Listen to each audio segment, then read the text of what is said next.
नैना और मेघा कॉलेज में साथ पढ़ती थी और दोनों पक्की सहेलियां थी।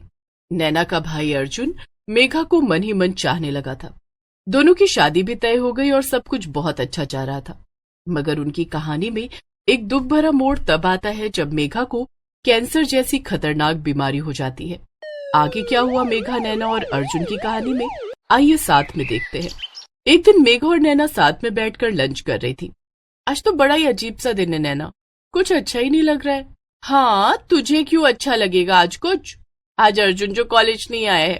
क्या तू भी नैना, ऐसा कुछ भी नहीं है। चलो चलो ज्यादा बातें मत बनाओ, मुझे सब पता है और मम्मी पापा को भी सब कुछ पता है, समझी? क्या? ये तुम क्या कह रही हो? क्या सच में? और क्या, अरे उन्हें मैंने ही तो तुम दोनों के बारे में सब बताया है। क्या? मगर कब, क्यों, कैसे? क्यों, तुम दोनों कॉलेज के बाद शादी नहीं करने वाले हो क्या? ये सब बस टाइम पास है क्या? अरे नहीं नहीं, हम जरूर शादी करेंगे, हम एक दूसरे से बहुत प्यार करते हैं। देखा, मैंने तुम्हें पकड़ लिया ना। ओहो, तुमने मेरे मुंह से सच उगलवा ही लिया ना नैना। मैंने और अर्जुन ने तय किया था कि हम कॉलेज खत्म होने के बाद घर पर सबको बताएंगे। कोई बात नहीं मेघा, वैसे भी मम्मी पापा को तुम बहुत पसंद हो और आंटी अंकल को तो अर्जुन पसंद है ही। तो अब तो बस मुझे तुम दोनों की शादी में नाचने का इंतजार है। जरूर नैना, क्यों नहीं। वो दोनों आपस में बातें कर ही रही थी कि तभी वहां पर अर्जुन आ जाता है। नैना की बच्ची, तुमने मम्मी पापा को सब कुछ बता दिया, वो भी बिना मुझे बताए। अरे छोड़ो ना अर्जुन, जो हुआ अच्छा ही हुआ। वैसे भी हम लोग भी तो उन्हें सब बताने ही वाले थे ना। वैसे तुमसे क्या कहा मम्मी पापा ने? कुछ नहीं मेघा जी, बस अब आप कॉलेज खत्म होने के बाद मुझसे शादी करने के लिए तैयार हो जाइए, ज्यादा दिन नहीं बचे हैं। ये सुनकर मेघा शर्मा जाती है और तीनों खुशी खुशी अपने अपने घर चले जाते हैं। लेकिन फिर एक हफ्ता बीत जाता है और मेघा कॉलेज नहीं आती। वो अर्जुन या नैना किसी का भी फोन नहीं उठा रही थी। इस बात से दोनों परेशान होकर उसके घर जाते हैं। अरे नैना, अर्जुन, तुम दोनों यहाँ अचानक से? क्या हुआ आंटी? मेघा कॉलेज नहीं आ रही और हमारा कॉल भी नहीं उठा रही, सब ठीक तो है ना? मेघा की मम्मी अचानक से रोने लग जाती है। ये देखकर अर्जुन और नैना को यकीन हो जाता है कि कोई बड़ी बात है जिसे मेघा उन लोगों से छुपा रही है। क्या हुआ है आंटी, मुझे बताइए ना, मुझे बहुत फिक्र हो रही है। बेटा, हमारे ऊपर तो दुखों का पहाड़ ही टूट गया है। मेघा को मेघा को मेघा की मम्मी अपनी बात पूरी किए बिना ही जोर जोर से रोने लगती है। ये सब देखकर अर्जुन बहुत बेचैन हो जाता है और सीधा मेघा के कमरे में जाता है। वहां पर मेघा बेड पर लेटी हुई थी और वो काफी बीमार नजर आ रही थी। अर्जुन, तुम यहाँ क्या कर रहे हो? तुम्हें क्या हुआ है मेघा? तुम्हारी मम्मी इतना रो क्यों रही है? तुम मुझसे क्या छुपा रही हो? तुम यहाँ से जाओ अर्जुन, और मुझे दोबारा कभी फोन मत करना। मैं अब किसी से कोई भी रिश्ता नहीं रखना चाहती हूँ। मगर ऐसा क्यों? आखिर ऐसा हुआ क्या है जो तुम मुझे देखना तक नहीं चाहती हो? ऐसा क्या किया है मैंने? तुमने तो कुछ भी नहीं किया अर्जुन, किया तो मेरी किस्मत ने है। मुझे कैंसर हो गया है। मेघा की बात सुनकर तो अर्जुन के पैरों तले जमीन ही खिसक जाती है। वो चकरा कर बैठ जाता है। क्या कैंसर? मगर ऐसे अचानक से कैसे? तुम तो एकदम ठीक थी। नहीं, मुझे पहले पता नहीं चला, लेकिन काफी टाइम से मैं बीमार थी। मुझे लग रहा था कि हल्की फुल्की कोई तकलीफ होगी और अपने आप ठीक हो जाएगी, लेकिन ये कैंसर निकला। अब तुमने सच जान लिया है ना, इसलिए अब तुम यहाँ से जाओ और दोबारा कभी मुझे फोन मत करना। किसी अच्छी सी लड़की से शादी करो और खुश रहो। क्या तुम पागल हो गई हो मेघा? अगर तुम बीमार हो तो फिर मेरा तुम्हारे पास रहना और भी ज्यादा जरूरी है ना? अर्जुन की ऐसी बातें सुनकर मेघा रोने लगती है और उसे गले से लगा लेती है। तुम्हें क्या लगा था तुम्हें कुछ तकलीफ होगी तो तुम मुझे खुद से दूर भेज दोगी, और मैं क्या इतना खुदगर्ज हूं कि चला भी जाऊंगा? मैं तुम्हारे साथ हूं मेघा, हम लोग मिलकर सामना करेंगे इस बीमारी का। तभी वहां पर नैना आ जाती है। बिल्कुल ठीक कहा अर्जुन ने। मेघा, दोबारा ऐसी हिम्मत भी मत करना। हम हमेशा तुम्हारे साथ रहेंगे। यहाँ इस शहर में कुछ भी नहीं होने वाला है। हम कल ही बड़े शहर जाएंगे और तुम्हारा इलाज कराएंगे। मैंने भी इससे यही कहा था कि हमें बड़े शहर में बड़े डॉक्टर के पास जाना चाहिए। ठीक है, मैं तैयार हूँ। अगले ही दिन नैना, अर्जुन और मेघा की मम्मी मेघा को लेकर निकल जाते हैं।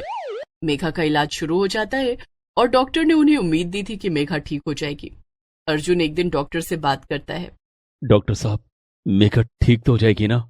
देखिए, काफी हद तक तो मुझे यही लगता है कि वो ठीक हो जाएगी, क्योंकि अभी उसकी बीमारी की शुरुआत ही है। हम उसकी बीमारी को अभी कंट्रोल में ला सकते हैं, लेकिन आप सबको उसका बहुत ख्याल रखना होगा।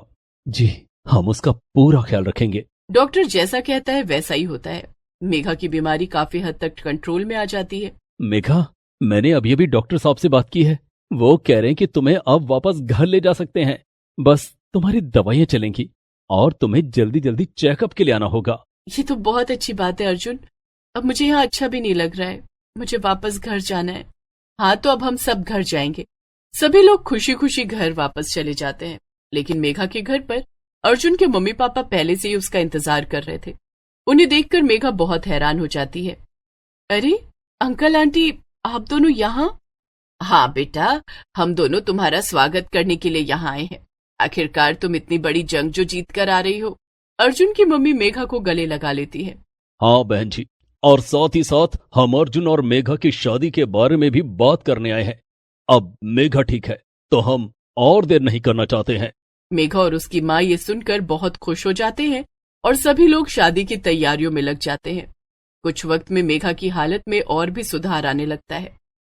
मेघा और अर्जुन की शादी बड़े ही धूमधाम से हो जाती है। कुछ दिनों बाद अर्जुन और मेघा बैठकर आपस में बातें कर रहे थे। मुझे तो यकीन ही नहीं हो रहा है अर्जुन कि सब कुछ इतना अच्छा हो गया है। मैंने तो जिंदगी को लेकर सभी उम्मीदें करना छोड़ दिया था, लेकिन सच कहूं, तुम्हारी और नैना की वजह से ये सब हो पाया है। तुम दोनों ने मेरा इतना साथ दिया और मेरा इतना हौसला बढ़ाया, इसीलिए मैं ठीक हो पाई। देखो, मैं अपने बारे में तो नहीं जानता, मगर हाँ, नैना ने तो सच में बहुत हिम्मत दिखाई है। जब मैं हॉस्पिटल और दवाइयों के काम में भी व्यस्त रहा, तब भी नैना ने तुम्हारा और तुम्हारी माँ का पूरा ध्यान रखा, और वो इस बात से बहुत खुश है कि उसकी सबसे अच्छी सहेली ही उसकी भाभी बनकर आई है। तभी वहां पर अर्जुन की माँ आ जाती है। तुम दोनों को ऐसे साथ में खुश देखकर मुझे बहुत अच्छा लगता है। आइए आइए माँ, बैठिए ना। मेघा, अर्जुन, मैं तुम दोनों से कुछ कहना चाहती हूँ। हाँ हाँ माँ, बोली ना। देखो बच्चों, अब सब कुछ धीरे धीरे ठीक हो रहा है, इसलिए मैं सोच रही थी कि अब तुम दोनों एक बच्चे के बारे में भी सोचो। उससे तुम्हारी जिंदगी में नई खुशियां आएंगी। माँ, मैं भी यही सोच रही थी और अर्जुन का भी यही मानना है। हम इस बारे में और सोचेंगे और फिर ही कोई फैसला लेंगे। ठीक है बेटा। कुछ ही दिनों बाद मेघा अपने घर वालों को ये खुशखबरी सुनाती है कि वो माँ बनने वाली है। अर्जुन, नैना और उनके पूरे परिवार में सब बहुत खुश होते हैं। अर्जुन अब हर महीने मेघा को डॉक्टर के पास लेकर जाने लगता है, लेकिन तीसरे महीने में मेघा की हालत कुछ बिगड़ने लगती है। अर्जुन, मुझे कुछ ठीक नहीं लग रहा, मुझे डॉक्टर के पास ले चलो। मेघा, क्या हो गया? सब ठीक तो है? नहीं अर्जुन, मेरे पेट में बहुत दर्द हो रहा है और मुझे चक्कर आ रहे हैं। इतना कहते ही मेघा बेहोश हो जाती है और अर्जुन और नैना उसे जल्दी से अस्पताल ले जाते हैं। अस्पताल में पता चलता है कि मेघा का कैंसर फिर से खतरनाक हो गया और अब मेघा को पहले से भी ज्यादा खतरा था। ये सुनकर तो नैना और अर्जुन की दुनिया ही उजड़ जाती है। हे भगवान, नैना, अब क्या होगा? मेघा, मेघा ठीक तो हो जाएगी ना? नैना अर्जुन को संभालने लगती है, लेकिन तभी वहां डॉक्टर आते हैं।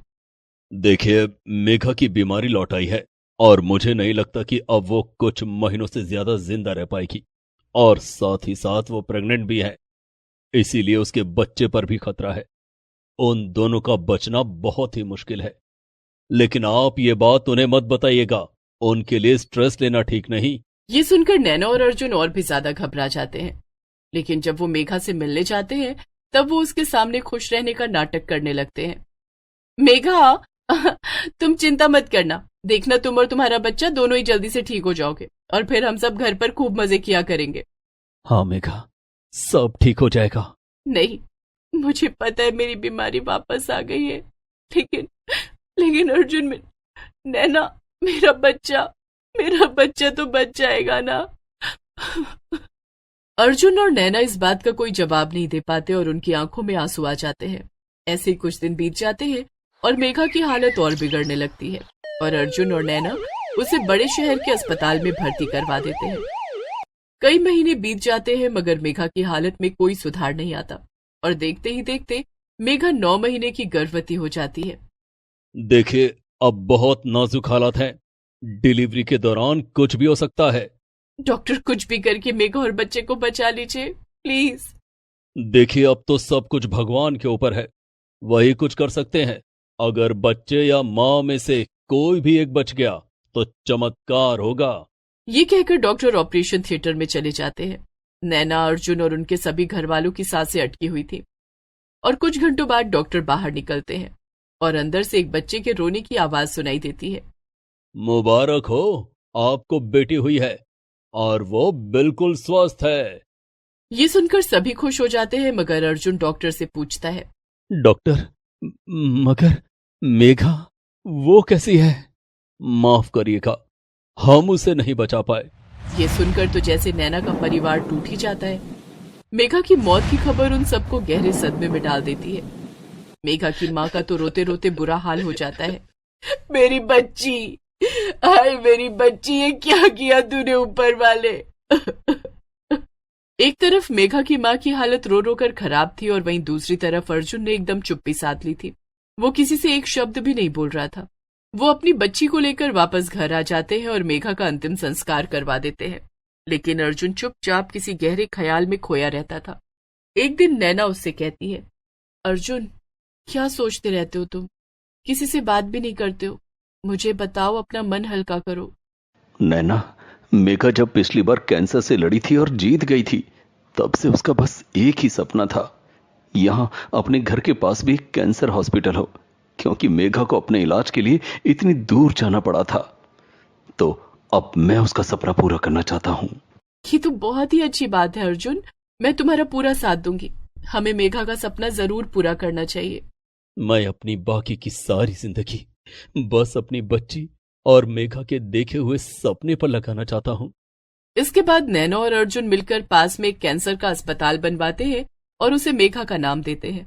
मेघा का सपना पूरा हो जाता है और उस अस्पताल से कई लोगों को बहुत मदद मिलती है और अर्जुन मेघा की यादों और अपनी बेटी के सहारे एक नई जिंदगी शुरू करता है।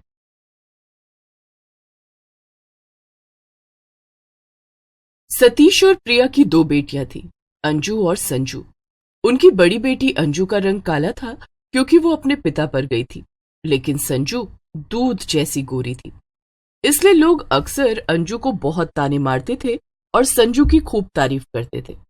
प्रिया शुरू से ही अंजू को उसके काले रंग की वजह से पसंद नहीं करती थी, लेकिन जब संजू पैदा हुई तब प्रिया बहुत खुश हुई क्योंकि संजू प्रिया की तरह ही गोरी चिट्टी थी।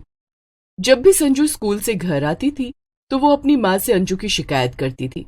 माँ इस अंजू से बोला करो मुझसे दूर रहा करे, ये हमेशा स्कूल में मेरे आसपास घूमती है और इसीलिए सब बच्चे इसका तो मजाक उड़ाते ही हैं, मगर साथ साथ मुझे भी कलूटी की बहन कहकर चिढ़ाते हैं। ये सुनकर प्रिया गुस्सा हो जाती थी। क्यों री अंजू, तू संजू से अलग क्यों नहीं रहती? माँ मैं क्या करूं, मेरा स्कूल में कोई दोस्त भी नहीं है, इसलिए मैं संजू के पास बैठ जाती हूँ। अब मैं अपनी ही बहन के पास नहीं बैठ सकती क्या? अरे तुझे शर्म नहीं आती? तेरे कालेपन की वजह से तेरी जिंदगी तो बर्बाद हो गई है, तो क्या तू साथ साथ अपनी बहन की भी जिंदगी बर्बाद कर देगी? अंजू ये सुनकर रोने लगती है। माँ मुझे माफ कर दो, मुझे नहीं पता था कि मेरे संजू के साथ रहने से उसकी जिंदगी भी बर्बाद हो जाएगी, लेकिन मैं काली हूं तो इसमें भला मेरी क्या गलती? देख लो माँ, अब इसने रोना शुरू कर दिया। माँ इसे छोड़ो, मुझे बहुत भूख लग रही है, आप मुझे खाना खिलाओ ना, इसका तो ये रोज रोज का नाटक है। हाँ हाँ मेरी प्यारी बच्ची, चल मैंने तेरे मनपसंद लौकी का कोफ्ता बनाया है और कल से तुझे स्कूल में कोई परेशान नहीं करेगा। मैंने इस कलूटी को अच्छे से समझा दिया है, ठीक है ना? प्रिया संजू को अपने साथ ले जाती है और फिर चिल्लाते हुए अंजू से कहती है, ए अंजू, तुझे क्या अलग से न्योता दूं? चल आजा खाना खा ले। अपनी तरफ अपनी माँ का ऐसा बर्ताव देखकर अंजू की आंखों में आंसू आ जाते हैं, लेकिन तभी वहां उसके पिता सतीश आते हैं। उनके हाथ में एक मिठाई का डब्बा भी था। सतीश अपनी बेटी अंजू को गले लगा लेता है और उससे कहता है, क्या हुआ मेरी बच्ची को? क्या तुम्हारी बहन और माँ ने फिर से तुमसे कुछ कहा? पापा मेरा रंग काला है, इसलिए मेरी जिंदगी का कोई मतलब नहीं है, फिर मैं जीकर क्या करूंगी? अरे बेटा, ऐसा नहीं कहते, तुम मुझे ही देख लो, मेरा भी तो रंग सांवला है ना, तुम्हारी तरह। लेकिन देखो, मैंने खूब पढ़ाई लिखाई करी और मैं एक अच्छी नौकरी कर रहा हूं और तुम्हारी माँ ने मुझसे शादी भी करी।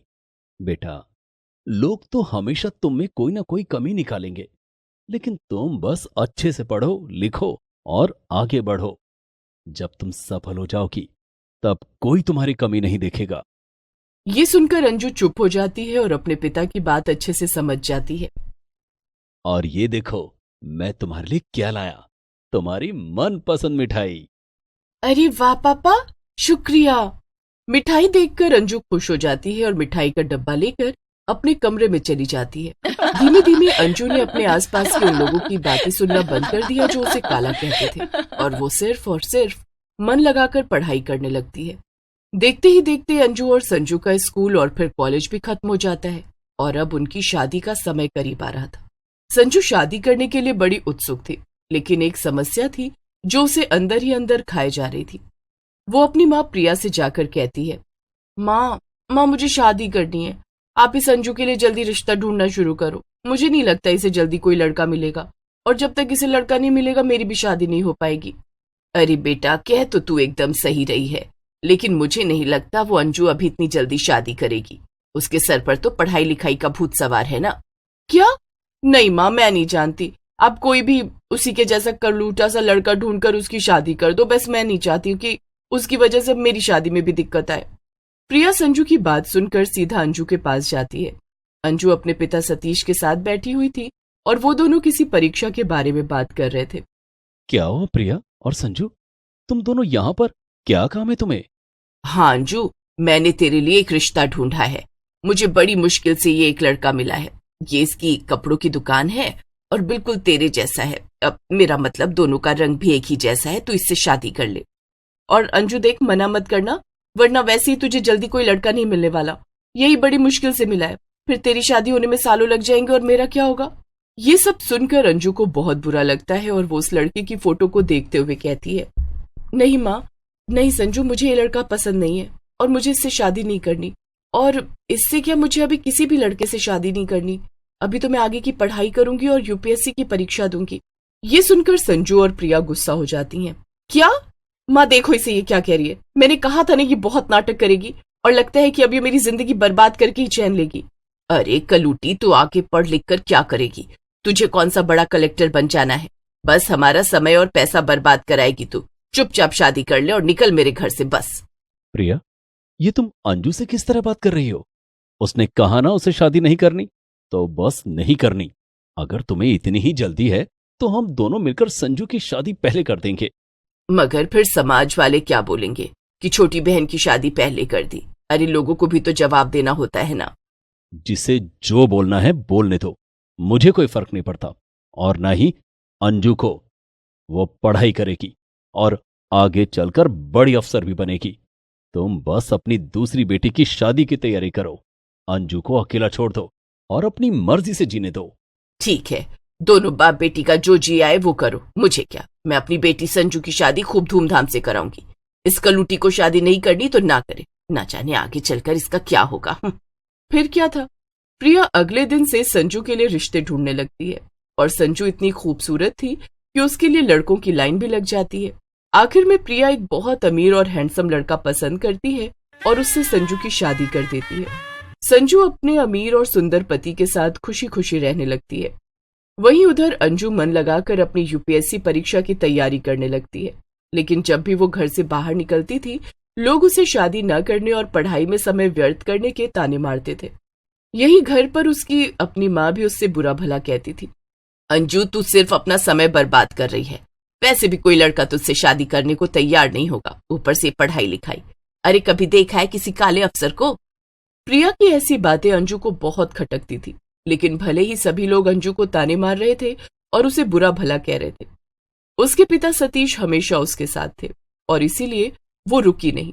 और आखिर में परीक्षा का दिन भी आ गया। अंजू परीक्षा देने चली जाती है और फिर वो अपनी परीक्षा के परिणाम का इंतजार करने लगती है। बेटा अंजू, आज तुम्हारी परीक्षा का रिजल्ट का दिन है और ये देखो, मैं पहले से ही तुम्हारी मनपसंद मिठाई ले आया हूं। अरे पापा, ये मिठाई?